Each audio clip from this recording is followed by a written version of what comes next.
The valley known as Sleepy Hollow hides from the world in the high hills of New York State. There are many stories told about the Quiet Valley, but the story that people believe most is about a man who rides a horse at night. The story says the man died many years ago during the American Revolutionary War. His head was shot off. Every night he rises from his burial place, jumps on his horse, and rides through the valley looking for his lost head. Near Sleepy Hollow is a village called Tarrytown. It was settled many years ago by people from Holland. The village had a small school and one teacher named Ichabod Crane. Ichabod Crane was a good name for him because he looked like a tall bird, a crane. He was tall and thin like a crane. His shoulders were small, joining two long arms. His head was small, too, and flat on top.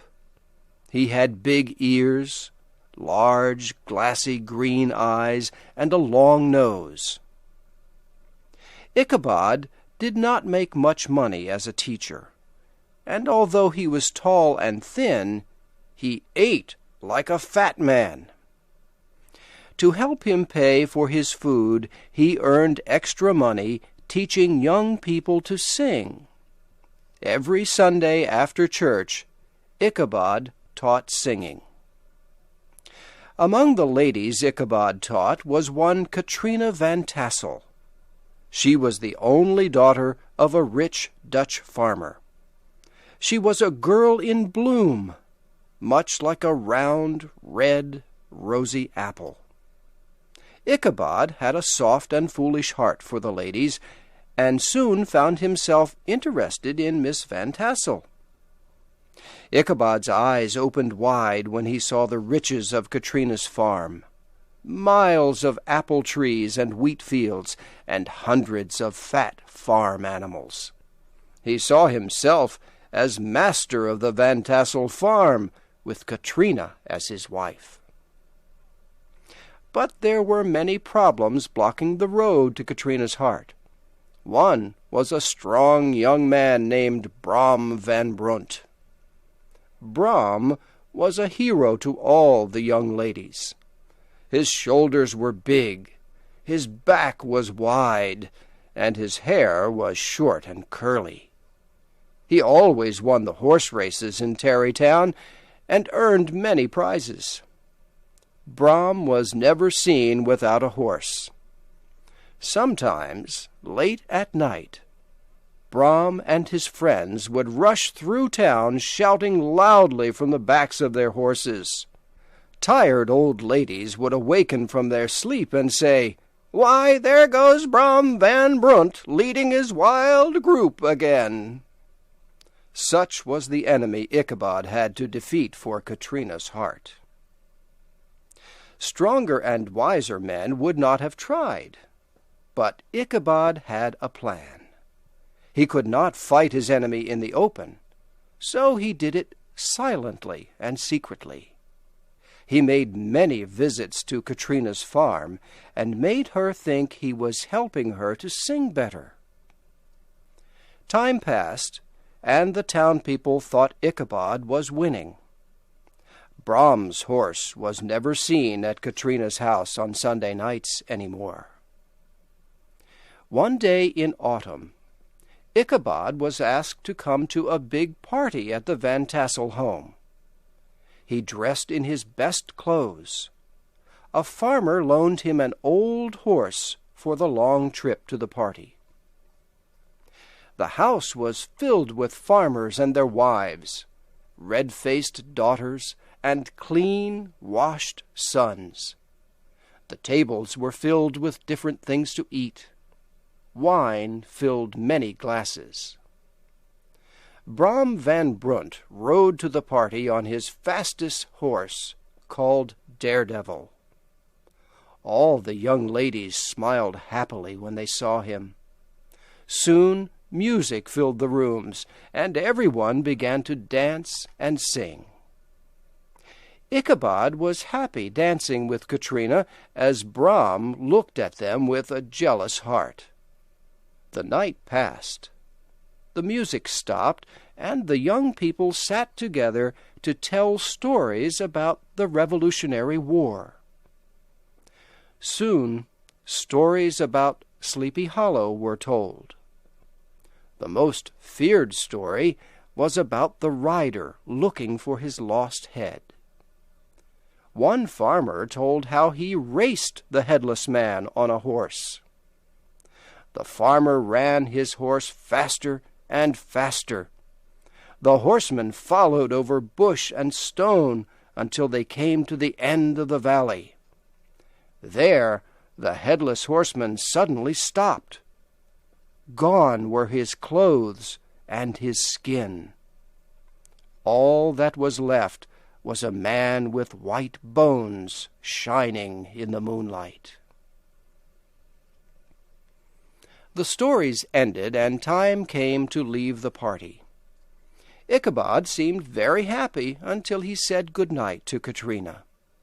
Was she ending their romance? He left feeling very sad. Had Katrina been seeing Ichabod just to make Brom van Brunt jealous so he would marry her? Well, Ichabod began his long ride home through the hills that surround Tarrytown. He had never felt so lonely in his life.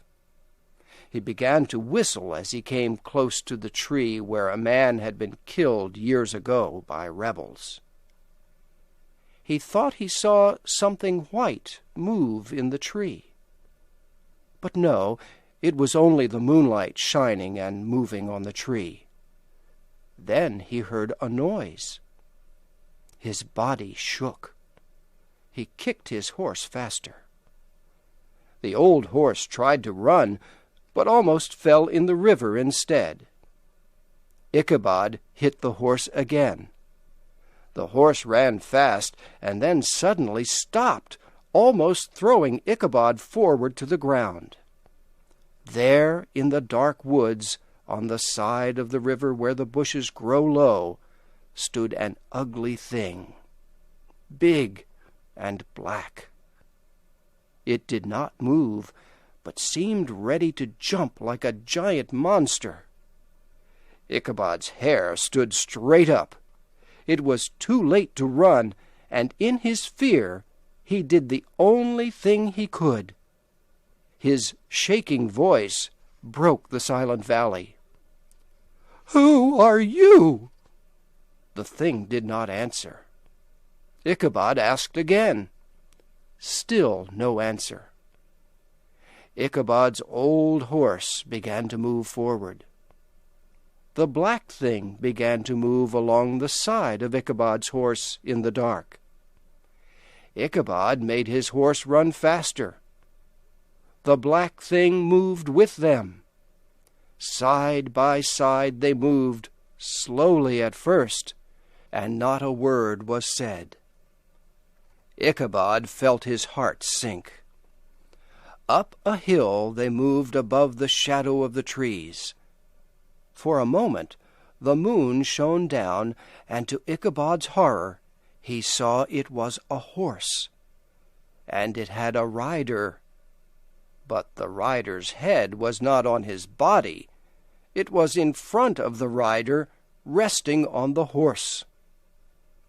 Ichabod kicked and hit his old horse with all his power. Away they rushed through bushes and trees across the valley of Sleepy Hollow. Up ahead was the old church bridge where the headless horseman stops and returns to his burial place. "If only I can get there first, I am safe," thought Ichabod. He kicked his horse again. The horse jumped onto the bridge and raced over it like the sound of thunder. Ichabod looked back to see if the headless man had stopped. He saw the man pick up his head and throw it with a powerful force. The head hit Ichabod in the face and knocked him off his horse to the dirt below. They found Ichabod's horse the next day peacefully eating grass. They could not find Ichabod. They walked all across the valley. They saw the footmarks of Ichabod's horse as it had raced through the valley. They even found Ichabod's old hat in the dust near the bridge. But they did not find Ichabod. The only other thing they found was lying near Ichabod's hat. It was the broken pieces of a round orange pumpkin. The town people talked about Ichabod for many weeks. They remembered the frightening stories of the valley, and finally they came to believe that the headless horseman had carried Ichabod away. Much later, an old farmer returned from a visit to New York City. He said he was sure he saw Ichabod there. He thought Ichabod silently left Sleepy Hollow because he had lost Katrina. As for Katrina, her mother and father gave her a big wedding when she married Brom Van Brunt.